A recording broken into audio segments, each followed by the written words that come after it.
En lisière de forêt de Compiègne, dans les Hauts-de-France, s'étend au pied de son château digne d'un conte de fées, un village au décor romantique du nom de Pierrefonds.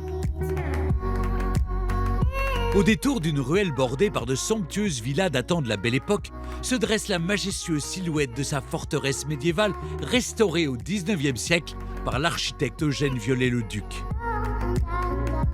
Difficile de ne pas rester insensible devant le charme et l'élégance de ce village de 1800 habitants, où il fait bon venir se ressourcer en famille ou entre amis. Le nom de Pierrefonds vient du latin petra, la pierre, fons, la fontaine, des fontaines de pierre. Et d'ailleurs, c'est un village qui a attiré beaucoup la bourgeoisie parisienne au XIXe siècle parce qu'il y a des sources thermales, une eau sulfureuse et ferrugineuse qui soignait tous les maux.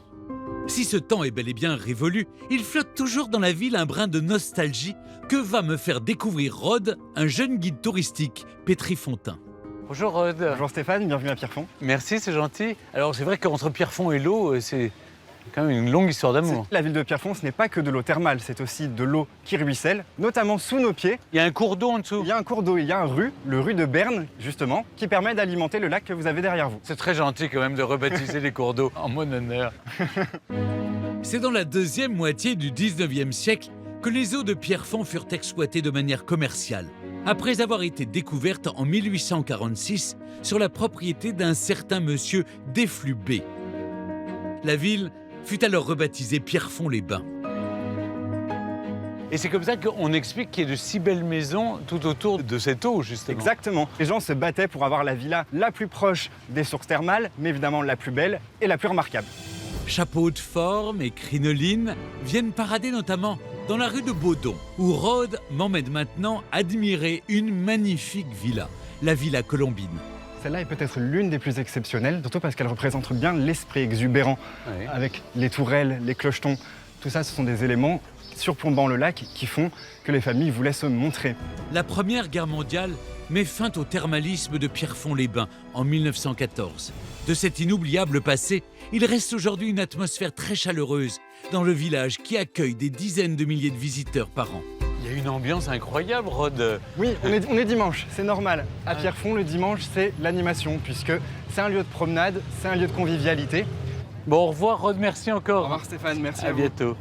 Impossible d'être à Pierrefonds sans aller visiter le château qui domine le village. Cette forteresse médiévale a été construite à partir de la fin du XIVe siècle pour Louis de Valois, duc d'Orléans. Mais elle a été réduite en cendres sur ordre de Richelieu et de Louis XIII. Mais ébloui par la magie de ces ruines, Napoléon III a voulu demander à son architecte Eugène Viollet-le-Duc d'en faire une véritable résidence impériale.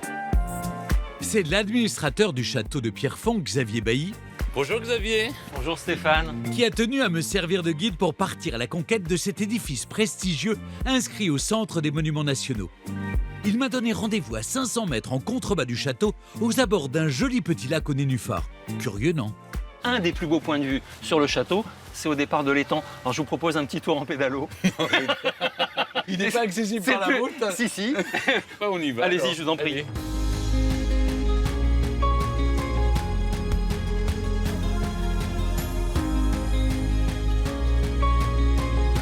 C'est quand même un château qui domine son village et qui, de son éperon rocheux, depuis le XIVe siècle, dialogue avec le bourg. C'est un charme fou parce que la forêt, le village et le château composent un ensemble tout à fait unique en son genre et en fait une sorte de rêve éveillé.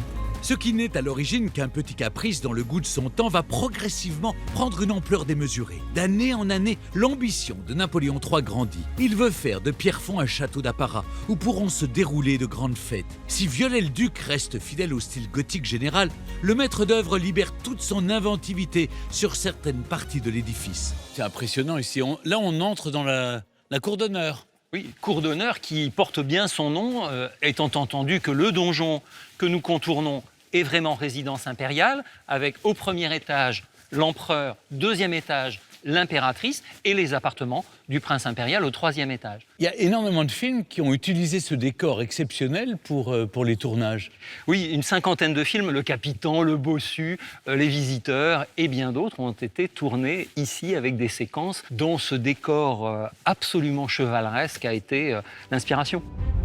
Xavier m'emmène à présent découvrir la pièce la plus majestueuse du domaine. On imagine aisément la grandeur des balles du Second Empire qui pouvaient être organisées dans ce vaste espace. Mais ce fut aussi le cadre idéal pour la présentation de la collection d'armes de Napoléon III. Nous voici dans cette salle d'épreuves, 52 mètres de long, 12 mètres de hauteur, dominée par cette imposante cheminée. Là, nous y avons l'évocation de l'amour courtois quand on parle de ces preuses. Il y avait d'un côté les preux chevaliers, Ils sont d'ailleurs en face. et les preuses sont là. Donc c'est toutes les dames de la cour. Au centre, sous les traits de Sémiramis, nous avons l'impératrice Eugénie elle-même. Incroyable. Il est grand temps que nous prenions un peu de hauteur pour aller admirer le village du haut de la tour Alexandre. Ah non mais regardez cet escalier, c'est magnifique. Ah mais c'est d'une grande modernité.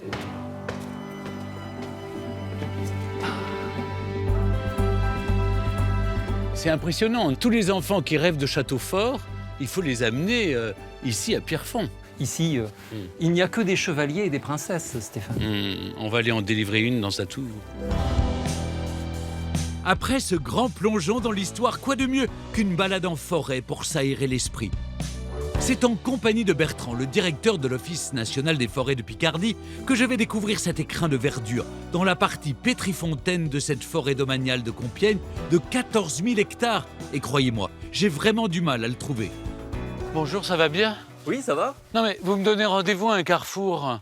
Mais vous savez combien il y en a des carrefours ici? Il y en a 310. Ça sert surtout à se repérer, en fait. J'ai vu partout, il y avait une marque rouge.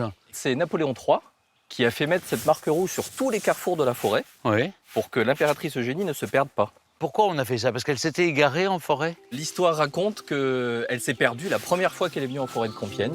Pas étonnant, c'est la 3e forêt de France après Orléans et Fontainebleau, répartie sur 13 communes. Avec ses 100 km de sentiers de randonnée, ses 76 km de pistes cyclables et ses 300 km de chemins équestres, les habitants de Pierrefonds aiment s'y ressourcer et profiter de la végétation luxuriante. Par rapport aux espèces, qu'est-ce qu'elle a de particulier? La forêt de Compiègne, elle est vraiment réputée pour ses futaies cathédrales de chênes et de hêtres. Futée cathédrale, c'est-à-dire que ça monte très haut. Exactement. Comme les arbres montent comme des colonnes à plus de 40 mètres de haut, ce qui est vraiment exceptionnel pour des forêts de feuillus en France. Vous savez, dans cette forêt, il y a une particularité, c'est qu'il y a plus de 1000 chênes quadricentenaires qui ont plus de 400 ans. Ah, j'adorerais en voir un.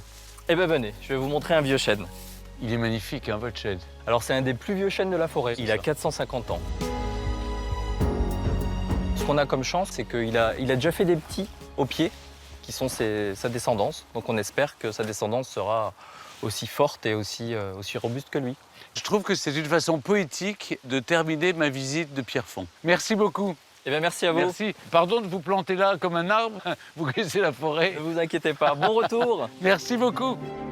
Si comme moi vous avez la chance de visiter Pierrefonds, prenez le temps d'explorer son sublime château tout droit sorti d'un film de Cap et d'Épée.